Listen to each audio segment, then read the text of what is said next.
1977 میں ضیاء الحق صاحب martial law لگاتے ہیں.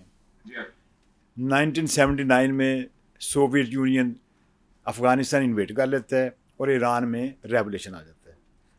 1999 میں مشرف صاحب مارشل لا لگاتے ہیں. 2 سال بعد 9/11 ہو جاتا ہے. آج سے 2 سال پہلے رجیم چینج ہوتا ہے اور حماس اٹیک کر دیتی ہے. یہ لگتا ہے سب پری پلانڈ ہوتا ہے, سب پتہ ہوتا ہے. اور پاکستان میں ریئیکشن شاید اسی لیے نہیں ہو رہا کہ انہوں نے پہلے ارینجمنٹ کر لی تھی رجیم چینج کے بعد. ٹھیک, اس کا ریئیکشن نکلا. یہ بتائیے میرا اوپینین ٹھیک ہے یا غلط ہے؟ تشریح رکھیں. دیکھیں, پہلی بات تو یہ ہے کہ 77 میں مارشل لا لگانے سے تقریباً 2 سال پہلے افغانستان میں موومنٹ شروع ہو گئی تھی. ظاہر شاہ کو آؤٹ کر کے داؤد کو لے آئے گئے تھے اور داؤد نے وہاں اپنے آپ کو اسٹیبلش کر دیا تھا. اور 2 لوگ جو تھے, برہان الدین ربانی اور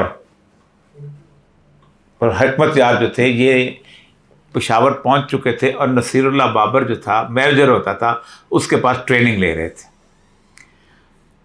تو بھٹو جو تھا وہ ان کے لیے کام کا بندہ نہیں تھا.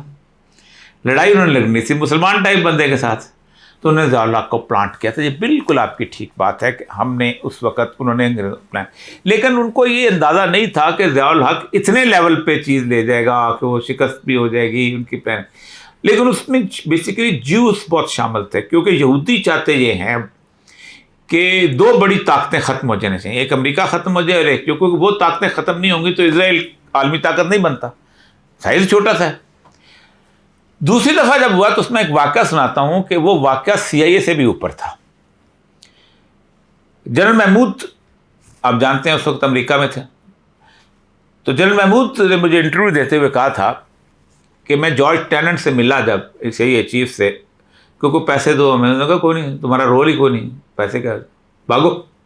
تو مایوس ہو کے واپس آ رہا تھا تو مجھے امبیسڈرس نے انہوں نے کہا, Millia Lodhi was I think ambassador, کہ 2 دن اور رک دے, پاکستانی کچھ آپ سے ملاقاتیں چاہتے ہیں. ہم نے کہا رک گیا. اگلے دن 9/11 ہو گیا. تو 9/11 کے بعد کہتا ہے جب میں وہاں پہنچا ہوں اس جگہ پہ, تو George Tenet was a long man, لمبا آدمی. تو یہ محمود صاحب بڑے مناسب سے تقریباً 5.25 فٹ کے, تو کہتے وہ گلے ملا تو اس کے 2 آنسو ٹپ ٹپ میرے کندھوں پہ گرے. تو 9/11 واز ایون بیونڈ CIA. یعنی CIA کو بھی نہیں پتا تھا, ورنہ CIA آپ کو ایڈ ہی دے دیتی اس وقت کم از کم. اس حوالے سے مشرف تو آ چکا ہوا. بل کلنٹن کو نہیں پتا تھا. بل کلنٹن نے جہاں سے گزر گیا تھا وہ تو 9/11 جن لوگوں نے پلان کیا, آپ نے کبھی جو اس کی سب سے پرانی ڈینڈی کی جو رپورٹ ہے نا, جس کو انہوں نے مروا دیا تھا, اس نے کہا تھا کہ بیسیکلی دنیا کا کوئی پائلٹ جو ہے نیو یارک کے اندر یہ منور کر ہی نہیں سکتا. اس طرف بھی 60 منزلہ مارتا ہے, دوسری طرف 70 منزلہ مارتا ہے, تو سوئی کے ناکے میں سے گزارنا ہوتا ہے دھاگے کو. انہوں نے کہا ہوا یہ تھا کہ جس وقت چلی ہے تو اس کی جو 2 ڈکٹس تھیں ان کے اندر پوائزنس گیس کے کیپسول تھے. جیسے وہ جہاز اڑے ہیں وہ ڈکٹ کے ان کا نیٹر سے کمپیوٹر سے ان کو نکالا گیا, وہ گیس بھری ہے. With in 1.5 minute the entire plane was dead. ایک ڈیڈ کیپسول تھا اور اس کو کمپیوٹر نے ہاتھ میں لے لیا. اب کمپیوٹر کو آپ نیچے بہ کے چلانا ہوتا ہے, کمپیوٹر میں تو نہیں ڈرتے آپ. تو اس کو انہوں نے پھر مینیج کیا. اوپر اس کے بعد کالس کی, اس نے ایک کہا تھا کہ 10,000 فٹ پہ کال ہو نہیں سکتی, یہ کال کیسے ہوئی اور یہ سارا کچھ.